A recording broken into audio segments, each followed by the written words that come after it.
Oke,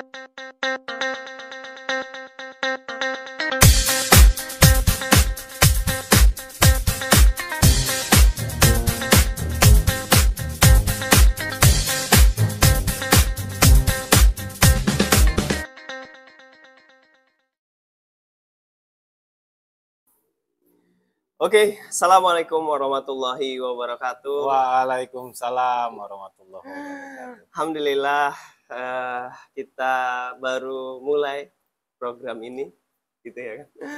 Yang muda, yang bicara kritis. Masya Bener Allah. nggak sih? Berarti gue muda nih bro.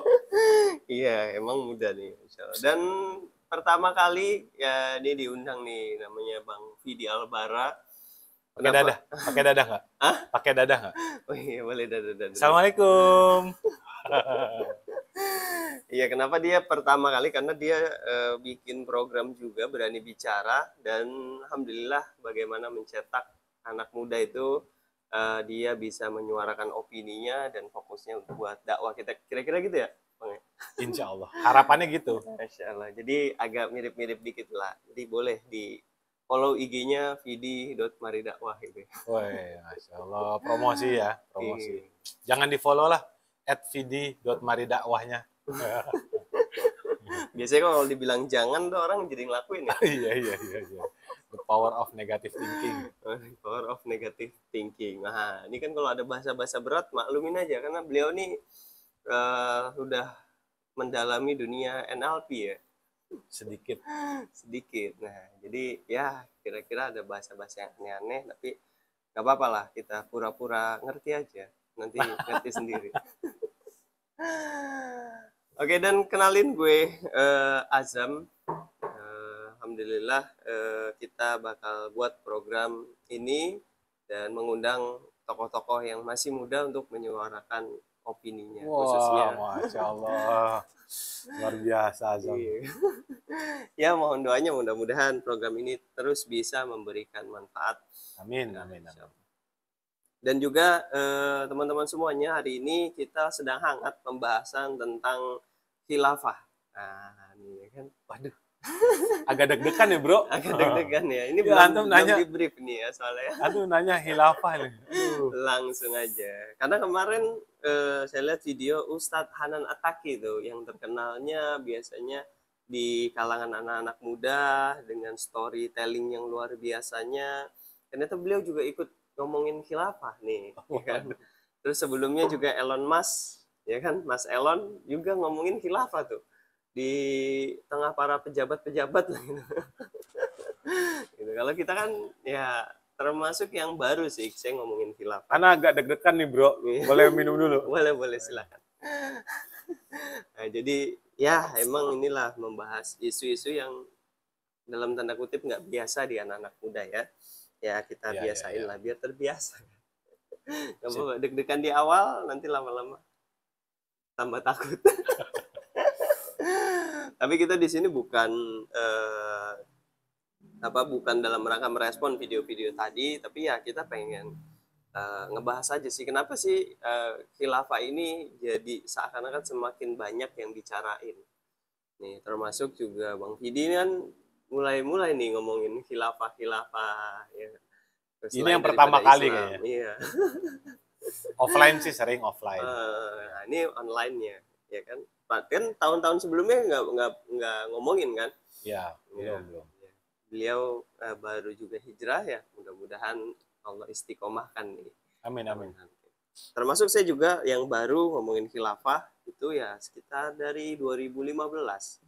Tuh, nah sebelum-sebelumnya tuh nggak ada tuh pembahasan tentang khilafah, kan nggak ada. Nah sekarang makin rame, terakhir Ustadz Hanan Attaqi, dan kayaknya kedepannya bakal banyak juga nih yang ngomongin khilafah. Iya, mudah-mudahan. Saya doanya sih gitu, biar jadi nggak tabu gitu lagi. Biar nggak tabu, bener-bener. Anda panggilan tuh apa nih bro? Ya, Azam, nama langsung Azam, atau tuh ada sebutan Mister gitu? Ya boleh atau Bang, boleh Bang, boleh. Ya, yang penting nggak dipanggil sama Yang Maha Kuasa. Masya Allah. Dipanggil umroh ya? Dipanggil umroh boleh. Panggil haji. Yes, ya. Kita doakan mudah-mudahan Bang Vidi bisa segera dipanggil ya sama Yang Maha Kuasa. Umroh. Bingung juga. Amin. Gimana Bang Vidi? Bang Vidi, kenapa akhir-akhir ini jadi eh, dalam tanda kutip senang ngomongin khilafah? Eh, Kenapa seneng ya? Hmm. Ya karena pertama khilafah itu memang sebetulnya ajaran Islam ya. Hmm. Ajaran Islam yang selama ini sebenarnya untouchable, nggak keakses, Nggak ke akses. nggak Oke. keakses. Hmm. Jadi memang sedikit sekali ilmu-ilmu yang membahas tentang khilafah itu. Padahal khilafah itu ternyata satu ajaran Islam yang ada di kitab-kitab para ulama Hmm. gitu. Bahkan 4 mazhab ya setuju confirm bahwa khilafah itu adalah ajaran Islam gitu. Hmm. Nah, begitu saya belajar tentang khilafah ini, ternyata memang nggak mungkin ada seorang pemimpin khalifah gitu. Hmm. Kemudian kira-kira dengan sistem menjalankan sistemnya bukan dengan sistem hukum-hukum Islam, kan nggak mungkin gitu. Iya, iya. Sehingga belakangan saya tahu bahwa sistem itu namanya khilafah. Iya. Jadi pemerintahan itu namanya khilafah. Gitu. Yang mengatur tentang apa hukum-hukum Islam itu tadi gitu. Dan setelah dipelajarin itu seru bro. Ternyata iya, ternyata memang ada satu apa ya? Ada satu yang selama ini missing, yang nggak ada connectingnya, itu bisa connect karena satu kata itu khilafah itu. Oh, gitu. Iya. Apa contohnya tuh? Contoh seandainya katanya kita yang beriman itu bisa menguasai dunia seandainya. Tetapi kalau kita lihat sekarang banyak orang yang beriman sulit menguasai dunia. Nah, kalau dilihat dewasa ini memang kenapa pilihan untuk orang-orang yang beriman itu akan menjauhi hal-hal yang memang tidak sesuai dengan hukum-hukum Allah. Nah, sekarang ini, zaman sekarang ini banyak hal yang keluar daripada aturan-aturan Islam, hukum-hukum Islam, hukum-hukum Allah, aturan-aturan Allah. Jadi orang beriman itu juga jadi sulit buat akhirnya tereksplor. Beda dulu di zaman khilafah. Zaman khilafah itu ya karena sudah diatur semua sistemnya sehingga ibadah jauh lebih mudah dan berkreasi, berkarya, bahkan kita mau apa, eksplor bisnis dan sebagainya, itu udah pasti sesuai dengan syariat. Dan yang bisa mengatur itu cuma khilafah, bro. Artinya itu iya. ya. Itu menurut Anda yang fakir, bro. Anda juga nggak tahu. Antum kalau Anda salah dibenerin gitu ya. Ya kita mau denger aja sih kan. Iya banyak lah. Ibaratnya satu hal ketika makin dibicarakan kan ada yang pro, ada yang kontra. Ya. Itu kan sesuatu yang umum ya. Ya, Tapi kita boleh di sini saja. makin banyak yang ngomongin, terlepas daripada dia setuju atau tidak setuju. Berarti kalau Bang Vidi termasuk yang setuju nih ya? Wah, setuju banget. Setuju banget kalau khilafah itu ajaran Islam. Setuju banget khilafah itu ajaran Islam. Dan di saat sekarang itu memang kayaknya nggak ada solusi lain sih. Artinya kembali kepada aturan-aturan Islam yang paling baik gitu. Yang untuk bisa mengatasi banyak problem yang sekarang ini yang bisa dibilang kok kayaknya problem ini nggak bisa terpecahkan. Ternyata bisa terpecahkan jika kita pertama dulu nih belajar tentang aturan-aturan Islam, sistem Islam, sudut pandang Islam. Baru kemudian di dalamnya adalah salah satunya khilafah gitu. Oh, artinya memang yang fokus adalah Islam. Khilafah itu part of Islam. Iya. Nah, kalau banyak ya terlepas dari yang setuju dan tidak setuju, kira-kira bisa nggak khilafah diterapkan di Indonesia nih yang kulturnya beragam? Gitu. Antum pertanyaannya kenapa gitu ya? Karena kan buat orang yang setuju. bikin deg-degan juga ya kalau Karena gitu. buat orang setuju sekarang ini nih, atau harus nunggu A, B, C baru khilafah bisa tegak. Wallahu a'lam bishawab. Kalau apakah bisa diterapkan di Indonesia? Wallahu a'lam bishawab ya. Artinya khilafah pernah diterapkan di atas muka bumi ini. Artinya relate jika kemudian khilafah bisa ditegakkan kembali. Cuma cara menegakkannya ini yang kadang ada yang salah persepsi. Persepsi. Ya. Kalau menurut saya pribadi nih ya, di saat sekarang ini memang tidak bisa ada cara lain kecuali hanya dengan cara berdakwah. Iya, mendakwahkan tentang kembali kepada ajaran Islam, kembali kepada syariat, supaya orang ngerti bahwa sebaik-baiknya aturan adalah aturan Islam. Sebaik-baiknya sistem adalah sistem Islam. Sebaik-baiknya petunjuk adalah Al-Quran dan hadis. Kira-kira begitu gitu. Kalau dengan cara-cara yang tidak hanif, dengan cara-cara yang intoleran atau kasar gitu ya, atau yang sistemnya modelnya kudeta gitu ya, saya rasa kita juga punya aturan yang bahkan sesama muslim aja kan kita tidak boleh gitu saling menyakiti gitu, apalagi sifatnya kudeta atau memerangi, berarti kan tidak hanif gitu. Berarti yang beda di antara kaum muslimin hari ini adalah caranya ya. Iya, Ada yang caranya dalam tanda kutip memaksa, ada iya, yang dengan dakwah, iya, dan mungkin ada cara-cara lainnya. iya. Masya Allah. Ya, kalau menurut saya cuma masalah di caranya. Cara. Kalau kemudian apakah bisa tegak, eh, tegaknya itu adalah janji Allah ya. Artinya kan siapapun yang menghalangi janji Allah rasanya nggak akan ada yang mampu gitu. Tapi kapan? Ya wallahu a'lam bishawab, kita nggak pernah tahu. Itu rahasianya Allah. Gitu. Ya, ya. Nah, berarti kalau dalam tanda kutip tadi khilafah dengan dakwah, ya kan? Nah, yang didakwah ini siapa nih? Apakah para pemilik negara? Apakah para pengusaha? Atau orang-orang ini serius bro? nih? Enggak, ini antum pertanyaan serius gini. Ya nggak apa-apa, ini kan pengen tahu aja. Aduh, gitu kan. Karena kapok kayak diundang antum nih ke depan benar. Iya, ini kan soalnya yang nggak dibahas sama tadi kan, nggak keakses. Ya, nah saya sebagai orang awam nih nanya nih. Ya, antum enak ya nanya-nanya doang ya. Karena yang jawab deg-degan nih. Ya udah nggak apa-apa. Dakwahnya ke siapa ya? Tergantung. Jadi kalau menurut saya ya, dakwahnya itu ke semua lapisan masyarakat, terutama yang muslim. Karena apa? Karena ada pemikiran yang salah menurut saya. Ada pemikiran yang salah selama ini tentang mempelajari ilmu Islam. Jadi kayaknya seolah-olah dibedakan atau urusan dunia atau kehidupan kita dengan agama. Kalau bahasa kerennya apa ya? Sekulerisme gitu. Nah, ini apa lagi nih? Ya, bahasa simpelnya kan saya suka bilang gini, kalau kita mau jadi ekonom gitu ya, pengusaha, kita cukup belajar ilmu bisnis. Kita nggak perlu belajar ilmu Islam gitu. Atau kita mau jadi politikus, kita belajar aja politik, nggak usah belajar Islam gitu. Tapi itu kan dulu. Nah, itulah yang terjadi sama kita gitu. Padahal sebetulnya di dalam Islam mengatur itu semua. Nah, harusnya kita tuh belajar Islam juga, bahkan lebih prioritas. Jadi harusnya cara pandangnya begitu. Saya mau menjadi seorang ekonom, maka Islam itu bagaimana mengatur ekonomi gitu. Bagi seorang muslim ini kan gitu. Nah, kita harus yakin bahwa aturan Allah itu adalah sebaik-baiknya aturan. Sistem Allah itu sebaik-baiknya metode gitu ya. Jadi kalau seandainya itu nggak kita pakai, maka yang terjadi apa? Pasti kekacauan gitu. Ada salah satu yang dizolimi atau sebagian yang dizolimi. Contohnya apa? Aduh, contohnya seandainya ekonomi gitu ya, pengusaha ya. Bukan saya ada background pengusaha. Jika kita tidak memakai sistem Islam, maka contohlah seandainya apa ya, akad di antara para pengusaha, pemiliknya, foundernya, atau bahasanya kalau dalam Islam pensyirkahnya gitu ya. Kalau dalam kapitalis itu berapa banyak besaran sahamnya, maka yang paling banyak sahamnya yang paling punya suara.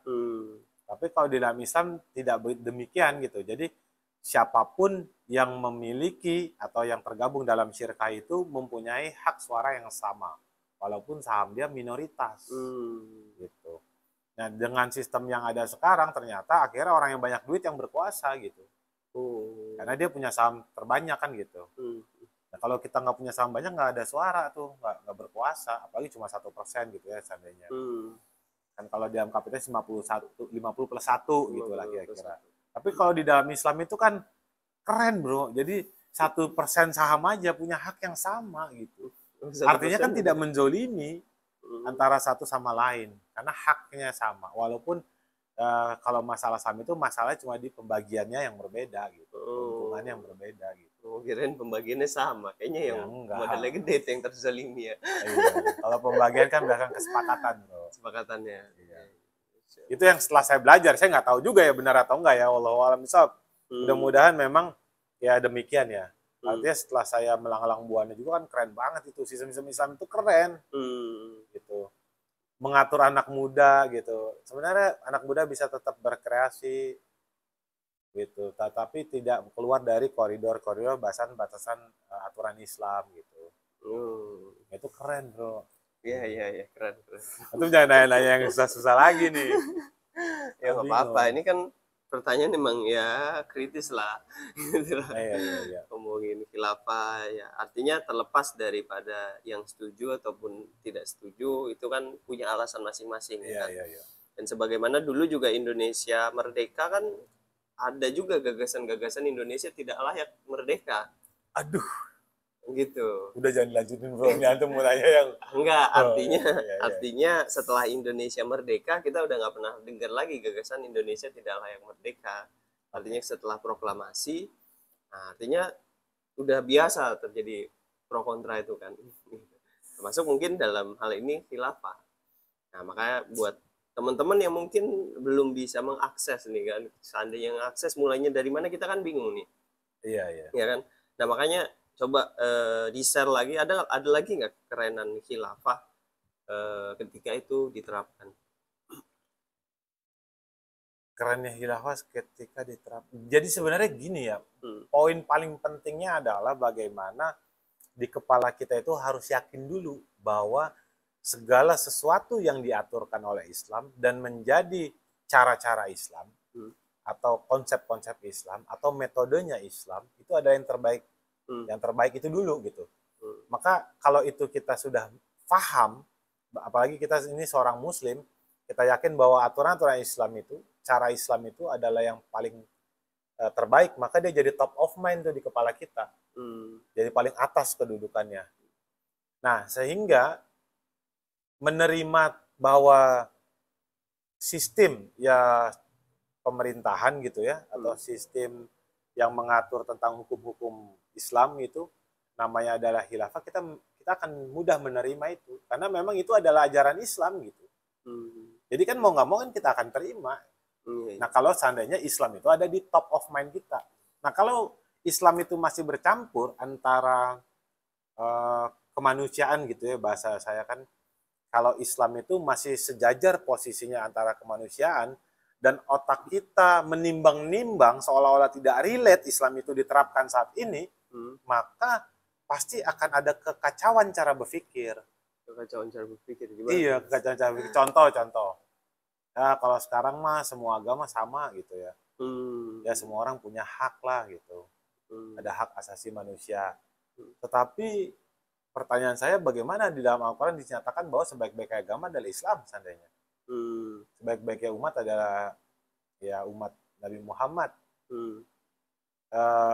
Sebaik-baiknya aturan adalah aturan Allah.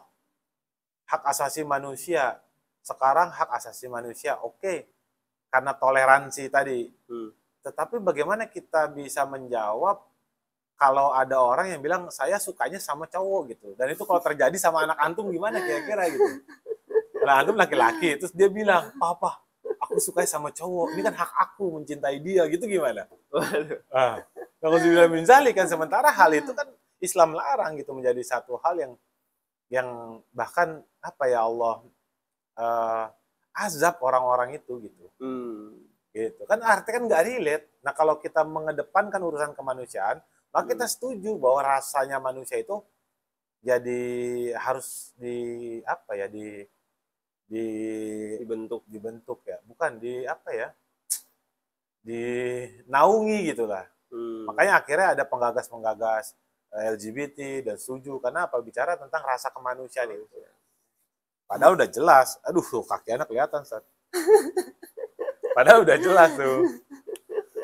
Kalau kata Allah ya nggak boleh lah. Artinya kita nih sesuka dengan sama jenisnya nggak boleh gitu. Nah itu gimana coba kan? Tapi pernah nggak sih ketemu orang yang nggak setuju sama khilafah? Banyak. Tetapi tidak kemudian kita mencibir, menghakimi, menjustifikasi gitu ya. bahwa mereka itu salah, tidak demikian sih menurut saya, karena boleh jadi mungkin karena belum mengerti, karena saya kan termasuk orang yang dulu juga nggak paham gitu apa, dan saya menolak kalau memang ternyata itu seandainya diterapkan di Indonesia gitu ya dulu ya, terus bagaimana nih Indonesia ini gitu kan, saya kan termasuk yang menolak dulu. Oh, dulu menolak. Iya, karena sebenarnya sayanya aja yang belum sampai pemikirannya gitu, karena saya belum belajar tentang itu. Oh, berarti dari dulu menolak sampai sekarang setuju. Itu gimana sih? Karena tahu tadi. Iya, karena belajar, karena belajar. Jadi sebenarnya kan kalau kewajiban kita itu ya memperjuangkan tegaknya hukum Allah supaya kita bisa menjadi bagian orang-orang yang ikut sama-sama berjuang ya dalam barisan orang-orang yang memperjuangkan agamanya Allah gitu, supaya Allah ridho kepada kita gitu. Dan salah satunya memperjuangkan, mendakwahkan tentang apa, mengajak masyarakat kembali kepada syariat, pada syariat Islam gitu, ajaran-ajaran Islam ya, salah satunya khilafah itu tadi gitu. Ya, kalau kemudian apakah itu akan bisa diterapkan di negara ini, ya Allah alam bisa, itu bukan ranah kita saat gitu. Jadi kita ya maunya ya tegak secepatnya gitu, dan nggak usah di negara-negara lain gitu ya, di sini aja dekat-dekat kita gitu ya, kepengennya gitu kan. Tapi kan tetap hasil itu kan nggak punya kita, kapan, di mana, nah itu bukan ranah kita lah ya, kayak begitu. Masya Allah, alhamdulillah. Wah, ini luar biasa, keren ya, seorang Vidi yang dulu ternyata saya baru tahu, ternyata dia dulu menolak tentang khilafah dan sekarang berubah, bukan hanya setuju tapi ikut memperjuangkan nih dengan dakwahnya tadi. Alhamdulillah, insya Allah. Baik, keren banget nih. Mungkin ada pesan-pesan nih yang buat teman-teman yang mungkin belum bisa mengakses tentang khilafah, ataupun yang masih kontra, ataupun yang sudah pro, bagaimana sikap dia terhadap yang kontra. Nah, ini pesan-pesan Bang Vidi gimana? Ya, perbedaan sudut pandang itu sebenarnya biasa ya, biasa aja. Karena memang itu adalah hasil dari informasi yang kita dapatkan di kepala kita, sehingga menimbulkan satu persepsi yang akhirnya membuat satu statement lah ya, satu tindakan sampai bahkan satu action di dalam kehidupan kita gitu. Ada orang yang setuju, ada orang yang tidak setuju. Ya termasuk saya kan, saya dulu termasuk orang yang tidak setuju, dan akhirnya sekarang ini saya setuju setelah saya tahu. Jadi kuncinya kan kalau orang itu paham, tahu, dan menempatkan Islam itu di paling tinggi di dalam pikirannya, di dalam cara berpikirnya, atau kiadah fikriyah gitu ya. Bener gak sih, Sat? Kayaknya. Bener gak sih, Sat? Iya. Udah, terusin. Ini jadi ke distract nih, lagi serius dengerin. Dia top of mind-nya dia itu adalah Islam, pasti dia akan setuju gitu. Jadi kalau seandainya kita belum ada menempatkan Islam di atas kepala kita, di paling tinggi di dalam kepala kita, pasti akan banyak pertimbangan. Pasti akan banyak pertimbangan, banyak pemikiran yang kayaknya nggak mungkin, sehingga kita akan punya asumsi bahwa itu tidak akan relate gitu. Nah, begitu kita punya asumsi tidak akan relate, kan berarti artinya Al-Quran itu tidak kompatibel sampai akhir zaman. Nah, apakah kita berani mengatakan demikian? Kan kira-kira begitu. Jadi ada orang yang tidak setuju itu bukan berarti salah. Sebenarnya harusnya menjadi kewajiban kita tuh untuk kemudian kita dakwahi, kita beritahu. Tetapi dengan cara yang baik. Dan jika memang keputusannya adalah tidak setuju, ya silakan aja, itu keputusan kembali kepada kita, diri masing-masing ya. Yang artinya apa yang akan kita pertanggungjawabkan tuh nanti tuh keputusan itu gitu. Gitu di yaumul akhir nanti kita akan pertanggungjawabkan semua statement kita, sikap kita, tindakan kita kan gitu. Dan saya kan memutuskan bahwa saya ikut serta dalam barisan yang memperjuangkan tegaknya hukum-hukum Allah di muka bumi ini. Di muka bumi ini, Ustaz. Iya. Jadi bukan cuma di Indonesia nih. Wah, ini levelnya lebih berat. Kok jadi saya yang deg-degan nih. Iya.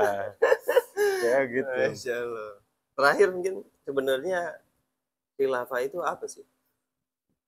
Nah ini saya nggak tahu secara definisi, secara kata sih penerus ya, artinya penerus Rasul kan. Secara makna ya, secara definisi kata. Ya artinya para sahabat yang meneruskan jalan Rasul pada saat itu setuju.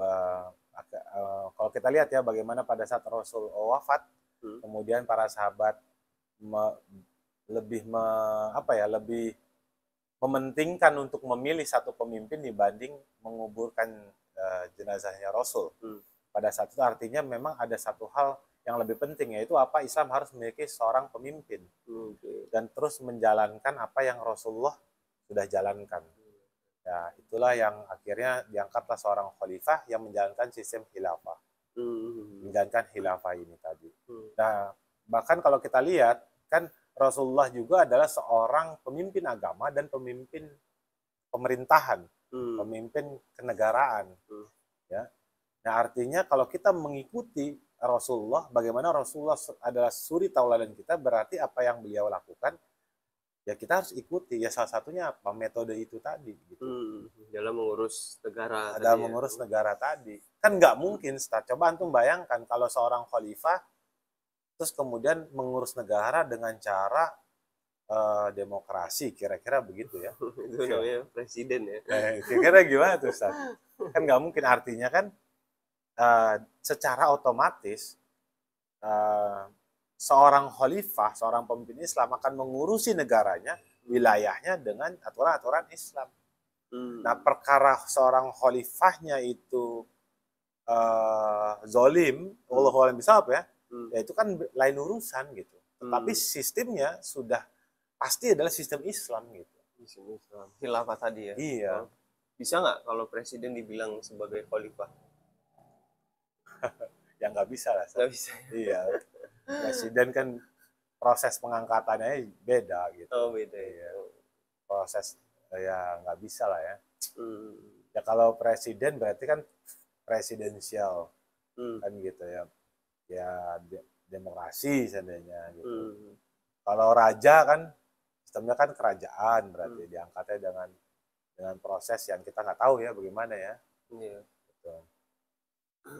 Kira gitu. Artinya itu beda ya antara sistem khilafah yang dia dipimpin oleh khalifah dengan sistem yang ada hari ini.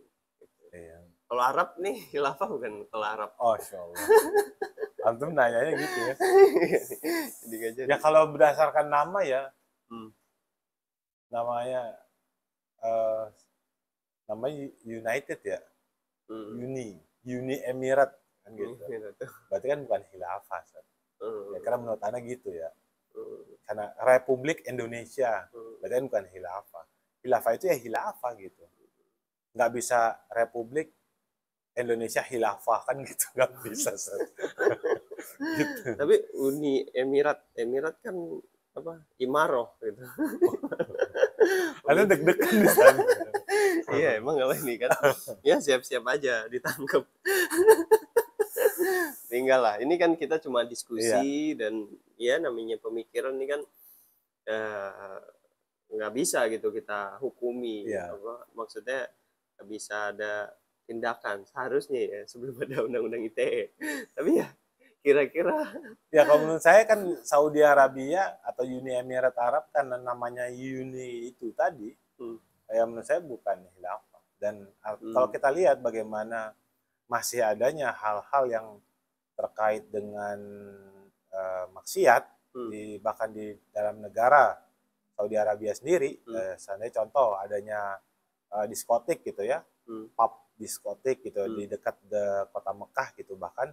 Nah itu artinya kan tidak ada hukum yang bisa menangani itu. Nah kalau di dalam khilafah itu sudah bisa dipastikan bahwa hal-hal yang terkait dengan maksiat itu tidak akan ada. Gitu. Walaupun secara personal mungkin masih ada, tetapi secara legalisasi atau hukum atau hal-hal yang sifatnya adalah legal itu tidak akan ada. Tidak akan ada. Iya. Kira-kira gitu, Ustaz. Terus tahu Anda bener apa enggak tuh? Ya terlepas ya dari benar salah nanti para kiai mungkin ya. Iya. Waduh. Minum dulu lah. Ini acara apa sih ini sebenarnya? Iya kan yang tidak bicara kritis nih. Jadi bicara ya kita emang hal-hal yang dalam tanda kutip tidak terlalu didalami ketika kita berada di tengah-tengah masyarakat. Artinya yang diundang ke sini emang orang-orang pilihan yang dia punya sudut pandang yang berbeda gitu. Jadi kira-kira kapok kan nih? Ya kapok sih kayaknya. Enggak lah. Enggak lah ya kan, Insya Allah. Karena ya mudah-mudahan ini bisa menjadi ukuran ya bahwa masyarakat semakin hari semakin mencari kebaikan. Dalam namanya kebaikan itu pasti terdengar, ya kan, kebaikan. Wah, di sini ada resto yang bagus, murah, enak, instagramable gitu kan. Bisa ngajak rombongan, ya kan, lama-lama pasti terkenal tuh kan, dari satu orang itulah tabiatnya kebaikan. Jadi siapapun dia ketika bersentuhan dengan kebaikan, maka dia akan menceritakannya. Termasuk juga Elon Musk dan yang lainnya. Jadi semua sudah bicara khilafah, tinggal kamu kapan bicara khilafah. Oke, terima kasih Bang Fidi. Anda masih mau ngomong, Seth? Oh, masih mau. Silakan. Boleh. Ngomongin ya sama sih, mau ngajak ini hilafah. Oh, ngajak. Silakan pesan-pesan buat. Ya gini, Seth. Hilafah itu tadi Anda lupa lagi. Anda potong-potong ya? Potong nggak? Enggak. Ya jangan dong, potong dong. Ngapain? Tadi gimana ya? Kesian, nggak ada yang edit soalnya. Oh gitu. Ya udah tutup aja lah. Jangan, nggak apa-apa. Tadi apa? Tentang. Oh iya. Gini, Sat. Baik, kita cukupkan. Ya, orang yang setuju dengan khilafah, artinya setuju dengan aturan-aturan Allah, aturan-aturan Islam. Nah, maka sebetulnya orang-orang yang setuju dengan khilafah, pasti tindakannya, perbuatannya tidak akan menzolimi orang lain. Karena dia setuju dengan aturan Islam, artinya dia juga setuju bahwa tindakan yang tidak baik, yang menzolimi orang lain, akan menjadi satu aturan yang mengatur diri dia sendiri. Gitu. Jadi kalau seandainya ada orang yang setuju khilafah, tapi melakukan kekerasan, maka justru saya bertanya, bisa jadi pemikiran dia tentang khilafah itu menjadi salah. Gitu. Jadi seharusnya orang-orang yang setuju dengan khilafah itu ada orang-orang yang hanif gitu ya, yang baik, yang berani bicara kebenaran, yang bijaksana, yang tidak akan berani untuk menzolimi saudara muslim yang lain gitu. Kira-kira begitu. Dan karena apa? Karena dia terikat dengan aturan-aturan Islam. Gitu. Jadi nggak cuma setujunya doang, harusnya dia juga sebagai satu figur yang menerapkan dalam aturan-aturan Islam itu dalam kehidupan dia sebagai bagian daripada bentuk persetujuan dia terhadap khilafah. Tapi saya juga ada pertanyaan lagi nih. Aduh, jangan nanya lagi dong. Gitu ya, aduh. Ya katakanlah orang setuju khilafah, terus proses belajarnya baru tahu kebaikan khilafah sehingga dia setuju nih. Cuman belum belajar bagaimana cara menerapkannya, kan mungkin aja kan? Apa nggak mungkin? Iya. Apa kalau orang setuju tuh dia pasti, oke, sekarang gimana caranya? Ya dia harus belajar gitu. Harus belajar.